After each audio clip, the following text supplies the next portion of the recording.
안녕하십니까. 오늘은 대승불교의 가르침 제6강 인도의 대승불교 사상, 열애장 사상에 대한 강의를 시작하겠습니다. 우선 첫 번째 열애장의 의미입니다. 열애장이란 말 그대로 열애의 성품이 감추어져 있다는 의미입니다. 이는 가르바를 한역하면서 장이라고 번역했기 때문입니다. 산스크리트어로는 타타가타와 가르바가 합쳐진 말인데 가르바의 뜻은 어머니의 태아의 뜻입니다. 그러므로 열애장이란 열애의 태아란 의미입니다. 두 가지 의미로 살펴볼 수 있는데 첫 번째는 열애의 태아는 그대로 성장하면 열애가 된다는 의미이며 중생과 열애는 동질성을 가지고 있으며 본성은 같다고 하는 의미입니다. 둘째, 열애의 태내에 중생이 들어가 있다는 의미입니다. 열애는 부모이고 중생은 그 자식이라는 의미입니다. 열애장은 불성의 의미와 같습니다. 불성은 붓다의 본질, 붓다의 본성이란 뜻으로 모든 중생에게 붓다와 같은 본성이 있으며 모든 중생이 장차 붓다가 될 수 있다는 의미입니다. 두 번째, 열애장 사상의 기원과 전개입니다. 우선 먼저 살펴볼 것은 열애장 사상의 기원입니다. 열애장 사상의 기원은 초기 경전에 나타나고 있는 마음의 본래 상태는 깨끗하다, 자성청정심이라는 사상에서 비롯된다고 할 수 있습니다. 중생의 마음은 탐욕과 성냄과 어리석음으로 오염되어 있지만 이 오염은 본래부터 마음에 있는 것이 아니며 마음 자체는 청정하다는 것입니다. 초기 경전인 앙골라마 경에는 열애장의 뜻은 마음의 본래 상태는 깨끗하다는 것을 의미한다고 했으며 모든 중생이 열애장을 가지고 있으며 모든 중생은 붓다가 될 수 있다고 했습니다.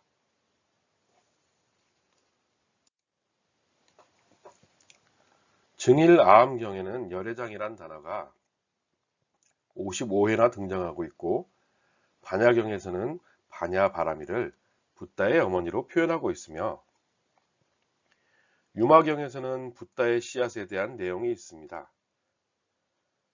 법화경에서는 중생을 붓다의 자식으로 삼는 내용이 있고 화엄경에서는 중생마다 붓다의 성품이 일어난다고 했습니다.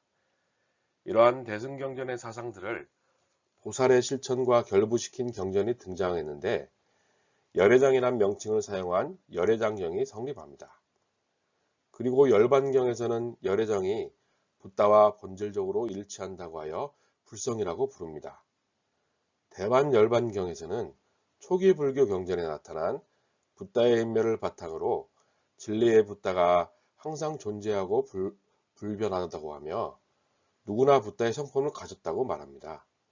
이 대반열반경은 뒷날 불성사상의 전개에 가장 큰 영향을 주고 있으며 특히 불성이 없다는 이찬티가 일천재에게도 끝내는 붓다가 될 수 있다고 했습니다.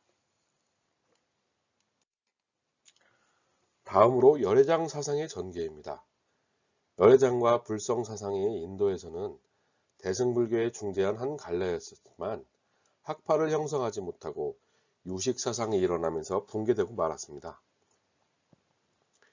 이는 열애장 사상이 학파를 형성하기 위해서는 독립적인 실체를 주장해야 하는데 그렇게 되면 결국 인도 힌두교의 아트만 사상과 동일하기 때문에 열애장 사상은 더 이상 발전하지 못하고 유식학파의 한 부분으로 수용될 수밖에 없었습니다. 하지만 열애장 사상은 중국을 중심으로 동아시아에서 발전한 거의 모든 불교 사상에 절대적인 영향을 주었습니다. 중국 불교에서는 열애장에 대한 명칭이 서서히 사라지고 불성이라는 명칭을 널리 사용했습니다. 천태종의 교판에서는 법신이 상주한다는 점에서 열반경을 법화경과 같은 위치로 보아 법화열반시에 두었으며 화엄정에서도 능가경과 대승기실론을 대승종교로 보아 대승시교인 중간과 유식보다 더 높은 단계의 교술로 취급했습니다. 다음으로 살펴볼 것은 열애장 경전입니다. 열애장 사상에 관한 경전은 나가라주나 이후에 편찬되었는데 최초로 주장한 경전은 250년경에 성립된 대방등 열애장경입니다. 그 외에 앙굴라마경, 승망경, 대반열반경, 부중불감경 등이 있습니다. 우선 대방등 열애장경에 대해 살펴보겠습니다. 붓다 바다라가 번역했는데 열애장경에는 만약 붓다가 이 땅에 오거나 오지 않아도 모든 중생의 열애장은 항상 머물러 변하지 않는다고 했습니다. 그리고 열애장으로서 그 상태를 9가지로 비유하고 있습니다. 화면에 보시면 첫 번째, 시들고 색바랜 연꽃잎 속에 붓다가 자리하듯이 모든 중생 안에 열애장이 존재한다. 두 번째, 수많은 꿀벌들 가운데 꿀이 감추어져 있듯이 모든 중생 안에 열애장이 존재한다. 세 번째, 껍질 속에 열매가 들어있듯이 모든 중생 안에 열애장이 존재한다. 네 번째, 더러운 곳에 쌓인 순금과 같이 모든 중생 안에 열애장이 존재한다. 다섯 번째, 가난한 집 지하에 매장된 보물과 같이 모든 중생 안에 열애장이 존재한다. 여섯 번째, 아말라 나무의 열매 안에 싹을 틀 수 있는 씨앗이 간직되어 있듯이 모든 중생 안에 열애장이 존재한다. 일곱 번째, 누더기에 덮여 길가에 버려진 불상과 같이 모든 중생 안에 열애장이 존재한다. 여덟 번째, 미천한 여인이 전륜성왕의 아들을 임신하듯이 모든 중생 안에 열애장이 존재한다. 아홉 번째, 거푸집 속에 들어있는 순금불상과 같이 모든 중생 안에 열애장이 존재한다고 설명하고 있습니다. 번뇌에 물든 중생 속에는 영원히 더럽혀지지 않는 자신의 특징과 붓다와 차이가 없는 지혜와 열애의 인식, 열애의 신체가 숨겨져 있으며 모든 중생의 열애장은 영원하고 불변하다고 합니다. 붓다는 중생들에게 자신을 열등하고 비천한 존재로 생각하지 말라고 했습니다.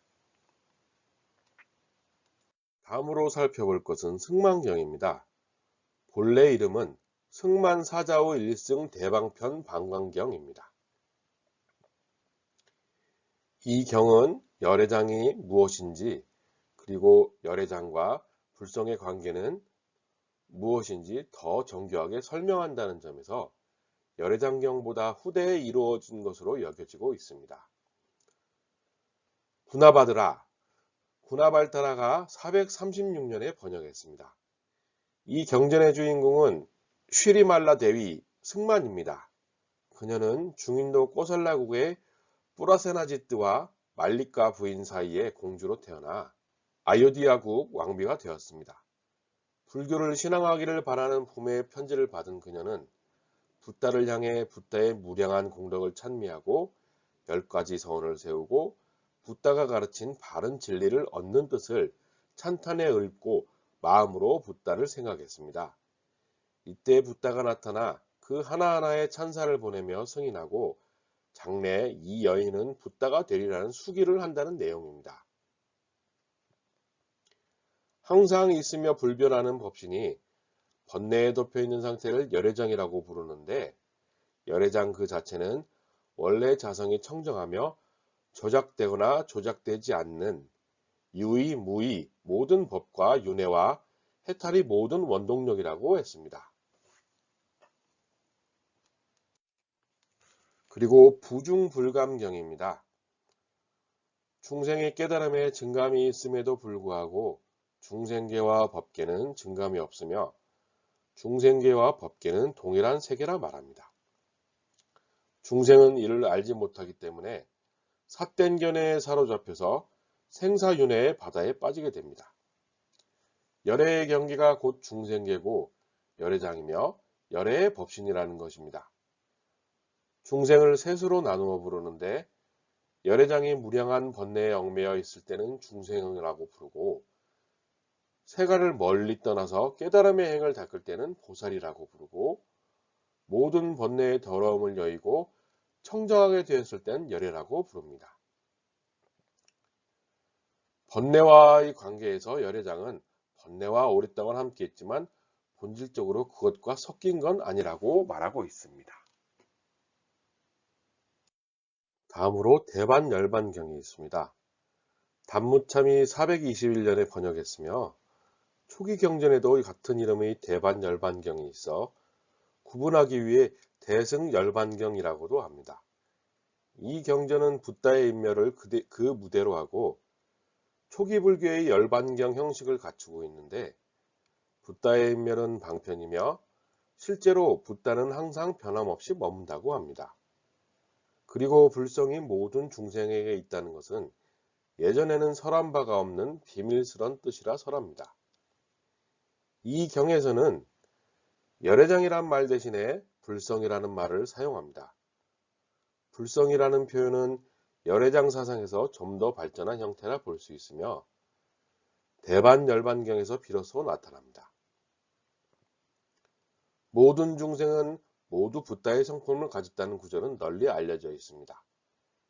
그리고 이익을 탐하고 욕구를 끊지 못하여 붓다가 될 수 없다는 이찬티가 일천제도 붓다가 될 수 있다고 한 점에 특색이 있습니다. 다음으로 열애장 사상의 내용에 대해 살펴보겠습니다. 모든 중생이 붓다의 성품을 가지고 있다고 합니다. 대승불교가 일어나면서 샤카무니 붓다 이외에 시방세계에 수많은 붓다가 있으며 중생들도 수행을 통해 깨달음을 얻을 수 있다는 사상이 발생했습니다. 중생이 붓다가 될 수 있다면 깨달을 수 있는 능력이 수행하는 사람 내부에 있다고 생각할 수 있습니다. 벽씨가 자라 벼가 되는 건 벼가 될 능력이 벽씨에 있기 때문입니다. 그리하여 중생의 마음에 열애가 될 수 있는 가능성이 있고 이것을 열애장이나 불성이라고 했습니다. 화엄교학에서 붓다의 성품 사상은 성기사상으로 나타납니다. 모든 만물은 서로 연기에 의해 존재하나 그 본래의 본성은 존재한다는 의미입니다. 또한 선사상에서는 3개가 모두 마음이며 마음이 곧 붓다라는 사상으로 이어집니다. 그리고 믿음의 강조가 나타나고 있습니다. 모든 중생에게 열애장이 있다고 말하는 것은 붓다의 입장에서 중생에게 가르친 사상으로 일반인이 분별하고 사유에 알 수 있는 내용이 아니므로 오로지 믿고 따라야 한다고 주장합니다. 열애장 사상은 중생에게도 불성이 있다고 굳게 믿는 것으로부터 시작하는데 이는 붓다의 가르침, 즉 진리를 믿음으로써 마음이 정화되고 지혜가 생겨나기 때문입니다. 세 번째, 정토신앙의 실천입니다. 중생이 붓다의 성품을 가지고 있으나 번뇌와 망상으로 붓다의 성품을 가리고 있으므로 수행으로 번뇌를 제거해야만 합니다. 열애장 사상이 붓다의 가르침을 믿기를 강조하는 점에서 정토교의 실천 원리와 밀접하다고 할 수 있습니다.